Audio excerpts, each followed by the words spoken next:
Hello అండి, welcome to my channel Shashi's ఫుడేహాలిక్. ఈరోజు నేను మీకు చికెన్ కర్రీ ఎలా చేయడం నేర్పిస్తానండి. చాలా సులువుగా, ఈజీగా, కమ్మగా, మంచి ఫ్లేవర్డ్ చికెన్ ఎలా చేయాలన్నది నేర్పిస్తానండి.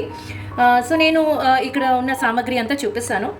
సో దానికి కావాల్సిన సామాగ్రి అండి. ఫస్ట్ ఇప్పుడు ఇందులోని ఎంతెంత క్వాంటిటీలోని నేను వేసుకుని మ్యారినేట్ చేసి పెట్టుకుంటున్నాను అన్నది చూపిస్తానండి. సాల్ట్ నేను ఆల్రెడీ వేసుకున్నాను, ఒక 2 స్పూన్స్, ఈ చిన్న స్పూన్తోని ఒక 2 స్పూన్స్ వేసుకున్నానండి. ఇది అరౌండ్ 750 grams ఆఫ్ చికెన్ అండి. దానికి నేను ఈ చిన్న స్పూన్తో 2 స్పూన్స్ ముందు మ్యారినేషన్ టైంలో వేసుకుంటున్నానండి. తర్వాత నేను మళ్ళీ కుక్ చేసినప్పుడు ఒక పిసర్ యాడ్ చేసుకుంటాను. కొంచెం తక్కువైనట్టయితే ఒక అరౌండ్ ఇంకొక హాఫ్ స్పూన్, మ్యాక్సిమం 1 స్పూన్ వరకు పడుతుందండి, అంతకన్నా ఎక్కువ పడదు. సో నా టేస్ట్ పరంగా, మీ టేస్ట్ పరంగా మీరు ఇంకా ఎక్కువ యాడ్ చేసుకోవచ్చండి. అలాగే ఇప్పుడు పసుపు ఒక 1 స్పూన్ సరిపోతుందండి. 1.5 స్పూన్ వేసుకుంటున్నాను. ఓకే, 1.5 స్పూన్ ఈ చిన్న స్పూన్తోనే నేను యూజ్ చేసేది, ఆ చిన్న స్పూనేనండి. అలాగే ఈ చిన్న స్పూన్తోని అరౌండ్, ఇగో చూడండి, ఇలా కొంచెం చిన్న హీప్ ఉంటుండగా, చూసారు కదా, చిన్న హీప్ ఉంది. చిన్న హీప్తోని అరౌండ్ 1.5 స్పూన్ వేసుకుంటున్నానండి. ఇగో చూసారు కదా, 1.5 స్పూను వేసుకున్నాను. అలాగే కారం అండి. కారం కొంతమంది ఎక్కువ తింటారు, కొంతమంది తక్కువ తింటారు. సో ఈ కారం నేను ఒక 3 స్పూన్స్ వేసుకుంటున్నానండి. 3 చిన్న స్పూన్ కాబట్టి 3, దీంతోనే హీప్స్ లాగా వేసుకున్నాను. 3 స్పూన్స్ వేసుకున్నాను. సో ఇవన్నిటితో పాటు పెరుగు అని చెప్పాను కదా, అల్లం వెల్లుల్లి పేస్ట్ అండి. అల్లం వెల్లుల్లి పేస్ట్ ఒక టేబుల్ స్పూన్లా ఉందండి. ఒక టేబుల్ స్పూన్ అల్లం వెల్లుల్లి పేస్ట్ అండి. మళ్ళీ నేను తర్వాత మీకు చికెన్ కర్రీలోని అప్పుడు మళ్ళీ చూపిస్తానండి. సో వీటిలోని మళ్ళీ పెరుగు చెప్పాను కదండి మీకు వేసుకుంటానని. సో పెరుగు ఈ చిన్న గరిట, చూసారు కదా, పెరుగు గరిటలు చిన్నవి పెద్దవి కూడా ఉంటాయి. పెరుగు కొంచెం ఎక్కువ వేసుకున్నా ప్రాబ్లం లేదు, బాగుంటుంది మీకు. సో ఒక 2 గరిటలు పెరుగు వేసుకున్నాను.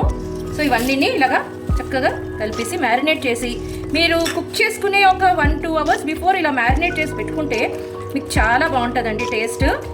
నేను కడిగేసి చక్కగా పెట్టుకున్నాను చికెన్ని, చిన్న పీసెస్. మీరు కొంతమంది పెద్ద పీసెస్ తింటారు, కొంతమంది చిన్న పీసెస్ తింటారు. మీకు నచ్చిన సైజులో మీరు కట్ చేసుకోవచ్చండి. వాటిని కట్ చేసుకొని ఇలా మ్యారినేట్ చేసేసి ఒక 2 అవర్స్ మీరు దీన్ని నానబెట్టారనుకోండి, ఈ ఫ్లేవర్స్ ఏవైతే ఉంటుందో, మీరు ఈవెన్ రెఫ్రిజిరేట్ చేస్తే ఇంకా బాగుంటుందండి. మ్యారినేషన్ చేసేసి ఇలాగా చక్కగా మీరు రెఫ్రిజిరేట్ చేసేసుకోండి. ఒక గంటన్నర మీరు ఫ్రిడ్జ్లో పెట్టేసుకుంటే మీకు ఆ ఫ్లేవర్స్ అన్నీ కూడా ఈ చికెన్ పీసెస్కి బాగా పడుతుందండి. సో అది మీరు అప్పుడు తీసి కుక్ చేసుకుంటే మంచి టేస్ట్ వస్తుంది, చక్కగా బాగుంటుంది, కమ్మగా కూడా ఉంటుంది చికెన్ కర్రీ.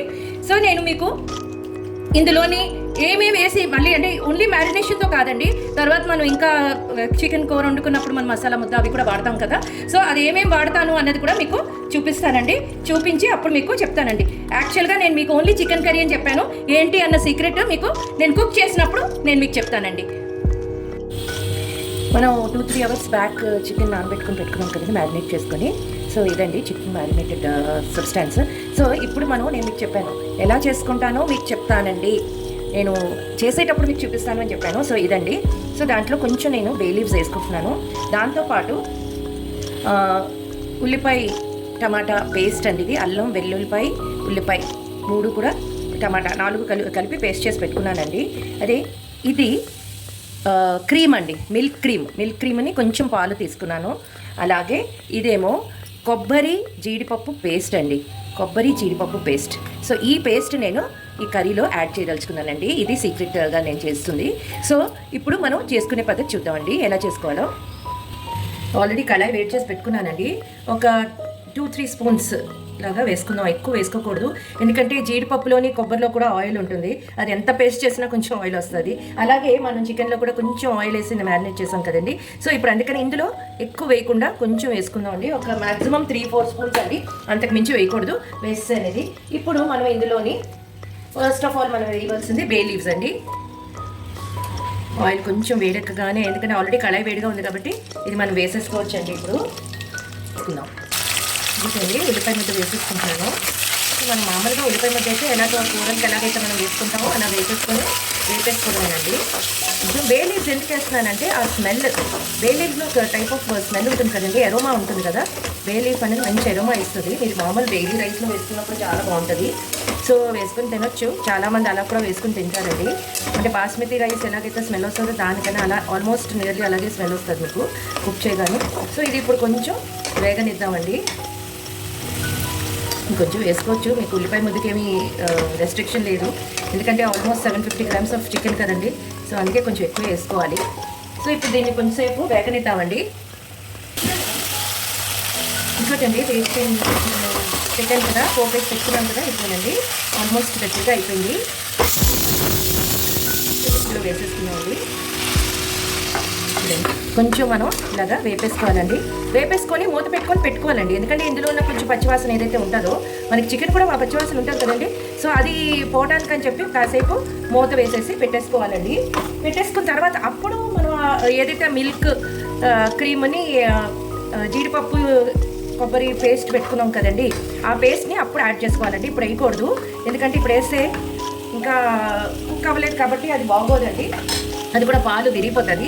అందుకని చెప్పి ఇప్పుడు వేయకూడదు. దీన్ని కాసేపు మూత పెట్టి దాని నీళ్లు దిగి అది కొంచెం ఫ్రై అయ్యే స్టేజ్కి వచ్చినప్పుడు మళ్ళీ ఇదండి చూసారు కదా ఎలా నీళ్ళు వచ్చేసిందో చికెన్లో నుంచి. సో ఇప్పుడు మనం ఏం చేస్తామంటే ఎక్కువ వేగనివ్వకుండా ఇప్పుడు వాటర్ వేసేసుకుందామండి. ఇందులోని కొంచెం అది కుక్ అవ్వడానికి అని చెప్పి కొంచెం వాటర్ వేస్తున్నాను.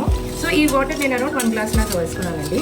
సో ఈ వాటర్ కొంచెం ఇంకేక అప్పుడు మనం ఆ మిగతా సామాగ్రి అన్నది వేసుకుంటామండి. ఆల్మోస్ట్ హాఫ్ కుక్ అయ్యాక అప్పుడు వేసుకుంటాము. సో మనం వాటర్ వేసేసుకుందామండి. ఇదిగోనండి వాటర్ వేసుకున్నాను. సో ఇప్పుడు కాసేపు వదిలేద్దామండి. దీన్ని వదిలేస్తే కుక్ అవుతుంది కదండి. దగ్గరికి అయ్యాక అప్పుడు మీకు ఆ మిగతా సామాగ్రి ఏవైతే మనం వేసుకోవాలనుకుంటున్నామో అవి అప్పుడు వేసుకుందామండి. చూపిస్తానండి మీకు అది వేసేటప్పుడు. ఇదిగోటండి మనం ఇందాక చికెన్ పెట్టుకున్నాం కదా కుక్ అవ్వడానికి. ఇది వచ్చేసరి ఎక్కడికి వచ్చిందో ఎలా వచ్చిందో. సో ఇప్పుడు మనం ఇందులోని ఈ జీడిపప్పు కొబ్బరి పేస్ట్ని యాడ్ చేసుకుందాం. ఇది చాలా బాగుంటుందండి. మీ ఫ్రెండ్స్ కానీ మీ ఫ్యామిలీ మెంబర్స్ కానీ మళ్ళీ చేయమని చెప్పి అడుగుతారు. సో ఇది హై యాక్చువల్గా చెప్పాలంటే హై కొలెస్ట్రాల్, ఏదైనా కూడా హై ప్రోటీన్ కానీ ఏదనుకున్నా మీరు పర్వాలేదు, బట్ వెరీ హై అండి. సో ఇందులోని మళ్ళీ మనం కొంచెం పాలుని క్రీము పెట్టుకున్నాం కదా, అది కూడా ఇందులో యాడ్ చేసేసుకుందాం అండి. సో ఇది బటర్ చికెన్కి తక్కువ, మామూలు చికెన్ కన్నా కొంచెం ఎక్కువ అండి. ఇది బటర్ చికెన్ ఎందుకంటే ఎక్కువ బటర్తోనే మొత్తం అంతా కుకింగ్ అంతా కూడా బటర్తోనే జరుగుతుంది. బట్ నేను బటర్ వేయలేదు ఇక్కడ. సో ఇదండి చూసారు కదా ఆల్మోస్ట్ కుకింగ్ అంతా ఎలా అయిపోయిందో. So you can see it's so yummy. ఇప్పుడు మనం ఇందులోని కొంచెం కొత్తిమీర వేసుకుందామండి. ఒక్క 2 minutes మనం ఇలా మూత పెట్టుకుందాము. పెట్టుకుని అప్పుడు మనం ఇందులో గార్నిషింగ్ చేద్దామండి. ఒక 2 minutes అండి, కొంచెం మూత పెట్టుకుందాం. ఇదండి ఆల్రెడీ అయిపోయింది. సో ఇప్పుడు మనం కొత్తిమీరతో గార్నిష్ చేసుకుందామండి. చక్కగా చూడండి, చక్కగా గార్నిష్ చేసుకుంటే తినడానికి బాగుంటుంది, యమ్మీగా ఉంటుంది. మీకు మళ్ళీ చూపిస్తానండి. ఇదండి ఈరోజు చికెన్ కర్రీ రెసిపీ. చూసారు కదా ఎంత యమ్మీగా ఉందో. సో మీరు కూడా చేసి ఇంట్లో అందరికీ పెట్టండి. సో అలాగే నా ఛానల్ని చూస్తున్నట్టయితే లైక్ చేసి, షేర్ చేసి, సబ్స్క్రైబ్ చేసి బెల్ ఐకాన్ని ప్రెస్ చేయండి. Thank you, bye.